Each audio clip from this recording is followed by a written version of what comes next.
Welcome to the MPG podcast, where your host, John Grabio, talks racing, driving, training, and cars with Newman Watts racing driver Jordan Missick. And now, here's John and Jordan.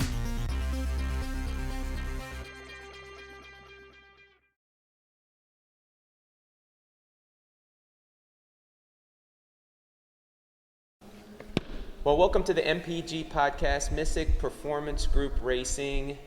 And today we are at the Missick Performance Group garage at the Audubon Country Club. It's a beautiful morning. We've got cars going around the track. And we're joined with Missick Performance Group driver and Newman Watts racing driver, Jordan Missick. Good to be here, John. Thank you guys for coming by again, stopping in our garage on a perfect weekend we've had so far here in a beautiful Sunday. Yeah, so far it's been fantastic. Quick little recap. Saturday, June 6th. June 6th, yes. June 6th. Couple kart races. A radical race as well, so very busy day. We had a radical race yesterday also. Yes. Oh. So did the radical race early in the morning and then kart race later at night. So you had 3 races yesterday. Yes. So I think we did the math this morning, and we did a calculation. I think I did over about 75 laps in just a span of one day yesterday. So that's, 40 laps on the big track around here, which was the full circuit. So it's 3.56 miles on this full track. And then did over to the kart track, which we did probably around 50 laps there yesterday as well. And how'd the radical race go? Radical race went really well. Came away with the win in that race. Was pretty uneventful from our standpoint, but some of the guys further back had a little bit of good battles between themselves as well. As for the kart racing, kind of same story. Part 2, I should say. Although at the very end, Brian Kavinsky was able to get a couple of laps in front of me, but took me 3 laps probably to get right back around him and seal the deal. Yeah, so not much practice on the kart track for Jordan Missick, but he's able to go out there and put on a dominating show around the kart track. We all got to cheer you on as you got 3 first place, I guess yesterday. So yeah, first kart race was cool because it was under the lights. Mm-hmm. The final one, the doubleheader we had. Yep. So first race of the season under the lights here too at the kart track, which was really cool. Yeah, that was fantastic. Today, we wanted to cover a little bit about your equipment when you're racing. So, yes, we've talked about the last episode. One of the last episodes, the broadcast, I should say, was we talked about the car and the equipment of the car. Mm-hmm. Let's talk a little bit about your personal equipment, and I guess we'll start and move up. Yeah. So, the racing shoes, they're not tennis shoes. Nope. They're specifically designed for racing. Yes. So why those shoes? Why do you have to have racing shoes? So, good question you asked, and most people will ask this question too when you get to a racer's standpoint. So, the difference between these shoes and a tennis shoe is when you get inside our car, the tennis shoe has a bigger circumference and a bigger toe, I should say, on the end. So, when you get into the pedal box and you put your foot on the pedals, in a tennis shoe, your foot is actually overlapping between the gas pedal and the brake pedal. So if you were to push down with your shoe, you almost hit both pedals at the same time. So the way we have it with the racing shoes that you could find online at like any racing store, with us we have an Alpine Star shoe for us. It's very, I want to say, it's wrapped around your foot nice and tight. So there's any room for like no out of bounds of room, I should say, with a regular tennis shoe. And when you put these shoes on inside of a race car, they're matched up perfectly with the pedals. So you have your option to be able to move your foot over and not get caught up with 2 pedals at all. And it's especially good for when you're driving, like, not maybe these cars, but when you're driving, like, let's say a Spec Miata or something, and some people are doing heel-toe. There's no way you're going to be able to do heel-toe in just a tennis shoe in a Miata. So these shoes are really helpful for when you're doing heel-toe driving. But when you need a clutch pedal like this, that's when it really comes into play. So it's just really around the toe of the shoe, as well as everywhere else, is just a lot more narrower and more fitted to your foot. Whereas the tennis shoe, there's a lot more space in between the outside part of the shoe and where your foot would be. Yeah, it does make a difference. They're very tight fitting. Mm-hmm. They're very tight fitting. I find them difficult to get on. Yeah. Because they're so tight. They're very small, so you kind of have to wiggle your foot in there a little bit. But like once you start to break in the shoe and wear it a bunch of times, it will tend to slide in every now and then with some wear.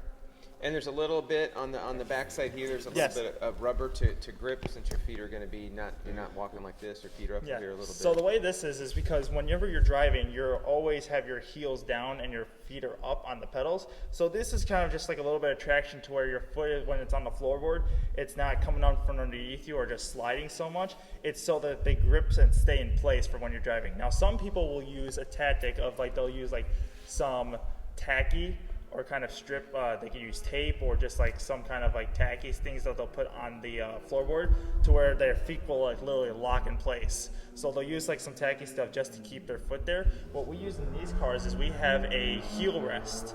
So we have a heel rest that can push it forward or back, and it's where our heel will rest. There's like a little bar that our heel will rest on to where we can't push it forward, obviously, because it's locked and tightened down.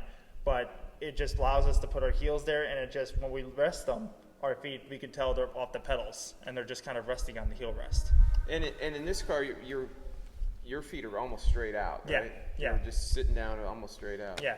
So you can adjust the heel rest if you want to bring it closer or further back. Before we had it further back, so a lot of times I was just kind of having my foot dragging on the brake a little bit, and that was only because, the heel rest wasn't stopping my foot from going back. So every time I was going over a bump, my foot would jostle forward just because of the nature of the bump itself. But with the heel rest further back, it allows my foot, now when we're going over bumps, to hold it in place. So the toe of my foot is not pushing up against the brake pedal, causing any brake to come up in our data when we read it. Got it. Interesting. Now, are those shoes fireproof? Yes. So these are all FIA fireproof shoes. FIA is the international. There's a couple different governing bodies. And Yes. FIA is it's FIA, it's a French word, I think, right? I think it's it's not English. No. Formula One definitely uses it, so it's definitely. So FIA is a governing body, and they'll take the shoes and they'll test them just like we have testing groups here in the United States. That's why everything when it comes to racing, fire suits, equipment, helmets, car, and everything is normally FIA approved. Okay. And socks. Yes. You're gonna wear fire resistant socks? So people think, socks. Oh, it's just socks, it's inside my shoe. I can wear whatever socks you want. I guess if you're a club racer, you can, but really, you shouldn't. We have our own OMP fireproof socks, Nomex socks that we wear, along with our Nomex underwear that goes underneath the suit as well that we're wearing, and we have Nomex underwear that we wear up top here on our chest as well. Okay. So socks. I mean, like long johns? Is that what the Nomex? Yeah, so they're is? kind of like, any professional athlete has like their socks that come all the way up to like their calves or even the kneecaps, I guess you could say. But yeah, the fireproof or base layer, I guess we might call them nowadays. Yeah, you could call it like that. But yeah, the OMP socks that I have, the Nomex socks, will come up to maybe like the part of your calf. So it's basically like a long calf sock, I should say. Okay, and then. So the shirt, yes. do you have a cool suit? Some people wear cool suits when they're in closed cab cars, only because they're not getting any airflow to come through. But with open cockpit cars, we do not need a cool suit because we're producing our own air coming through. So I'm already getting airflow coming in, and plus the air is pushing against my chest, allowing me to keep cool as we're running. And a cool suit is just generally just a box of water that basically circulates tubes, and you wear a t-shirt with tubes and circulate that. So connects to a cooler and everything. But you won't wear a cool suit in here because there's absolutely no place in. Yeah, you couldn't put a box. You couldn't put a cooler in here. There's no passenger seat. That's why you see them. People wear cool suits when you get in like an LMP3 car, Daytona prototype, I guess you could say, Mazda Miata, or even a Porsche, like kind of GT closed cab GT car. Got it. And then the fire suit itself, yes, rated for a certain amount of fire. Yep. And FIA, I'm assuming, is it thick? It's very thick. Yeah. It's this suit in particular is a little bit more breathable, I should say. The past suits I've had are pretty thick and heavy with the fire protective shield that it comes with it. So it's been pretty bulky. But this new suit that I have with HRX has It's very thin, very lightweight and breathable. So, air is going through the suit very easily. So it makes it very comfortable, almost tries to make it like you're not wearing a suit at all. But, you kind of have to have the feeling of it a little bit. So, but very light and very thin, I would say. And HRX, it's custom made, so you send them your measurements. I've taken it, and it's all, because it too bulky, you gets caught on things, you can't get out for safety reasons. Yep.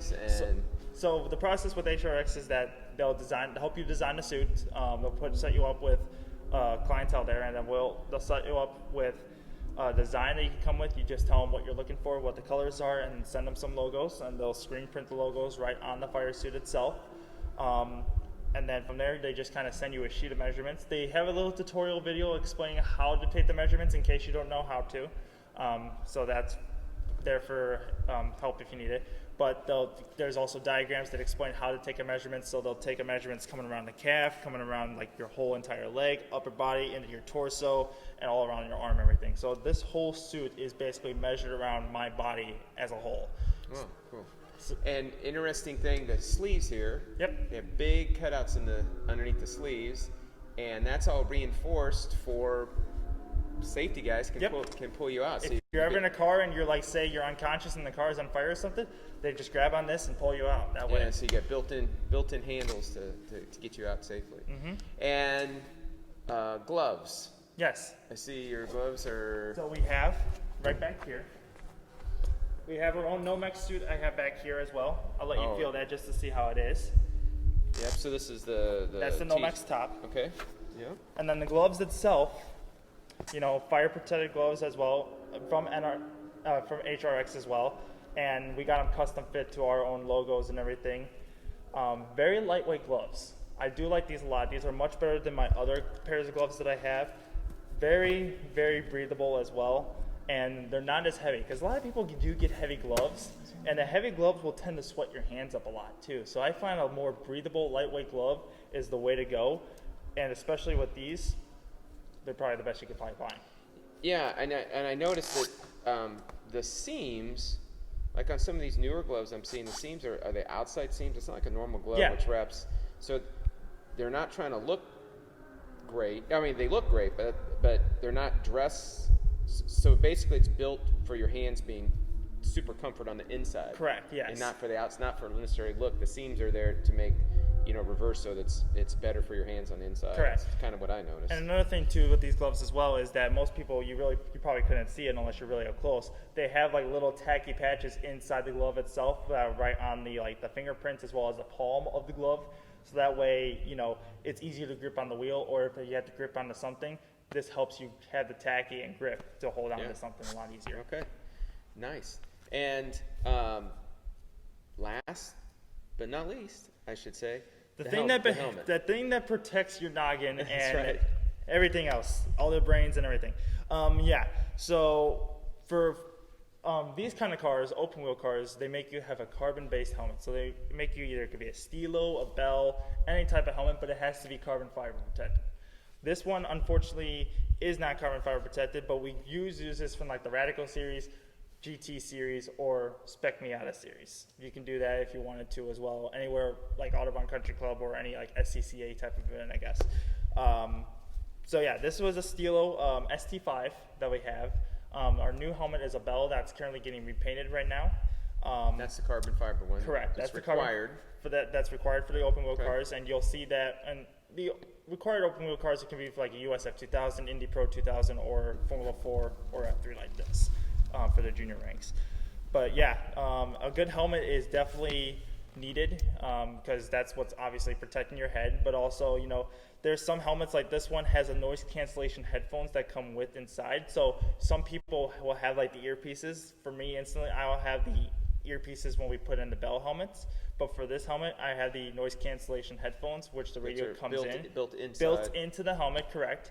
So I technically don't need any earpieces with these helmets, but I will use them when we come with the Bell helmet. And so a comm cord on the helmet, so you just plug that in to the internal radio. I'm assuming the radio's in here, and that way you can talk to your coach, pit crew, who's running the team. So there's two different ways, and there's they had the comm cord that could plug straight into the helmet, and that's what we use for this helmet to get the radio to go straight to the noise cancellation headphones that are in the helmet. And another helmet, which was my bell helmet, there's another cable that kind of comes out underneath the helmet, and that's for me to plug in my earpieces so I can hear the radio through my earpieces. So you plug the cable through the helmet, and then it goes through my earpieces because we don't have the noise cancellation speakers in the headphones. So that's really another reason why we wear the speakers that are going inside our ears. For one, the noise, and two, so we can hear the radio that way. Okay. Awesome. That's a lot of equipment. That's a lot of equipment. We got the car, then we got all the personal protective equipment that you wear and everything. Thanks for the tour. You're welcome. I mean, it's my pleasure as well. And the equipment is really probably, if not the most important thing when it comes to racing. Besides the car itself.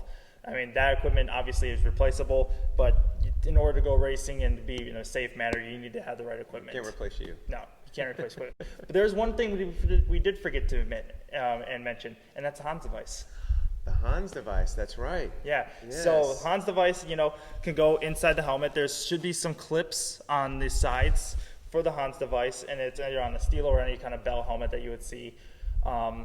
And it'll just clip right onto your helmet, and it goes right over your neck, and it keeps you from crash. When you get in the crash, it keeps your neck from going everywhere. So yeah. Do you have? I do. Okay. So the Hans device comes over here. There's a couple.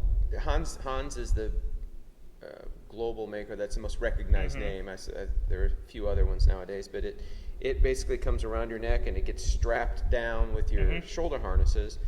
With straps on your neck to keep it from, going forward, snapping back. Correct. And now, with all this equipment, as a pilot, I practice things going south all the time. Yes. So getting in and out of your car is probably something that needs to be practiced and thought of all the time. Yes. Because you have all this equipment now, you have to get the Hans device, the shoulder harnesses off. How are you going to get out? Which direction you're going to go? Yep. So what I normally do is I have a ritual myself. I always try to get on the left side, and I get out on the left side. It's just easier for me. And, if you keep doing it a lot of times, you get more practice doing it. It's going to be easier every time you do it. Now, with the equipment itself, we have to do this for FR Americas ourselves. We have a program that we have to go through to where we have to get out of the car, unbuckle ourselves, take the steering wheel off, get out of the car as quick as we can, and put the steering wheel back on for safety personnel to take care of the car in case the car is on fire in a time of 12 seconds or less. Okay. All right. Well, yeah, let's do it in less than 12. Let's do it. Let's practice for a couple. Yeah, no, when we did our practice sessions, we were in about 10 to 11 second range, I would say. So, we took about maybe 4 times to practice beforehand, but, it's when you're in that moment, your adrenaline's going to be pumping, obviously, if you're ever in that moment. So, it's nice to just try to practice every now and then that way, so when the moment ever does come, you know what to do right there on the spot and not, blank out or understand what am I supposed to do next because you're so sidetracked of what's going on around you. Well, thanks, Jordan. Thanks for being here. Thank you so much, John. Okay. See you next time on the MPG podcast.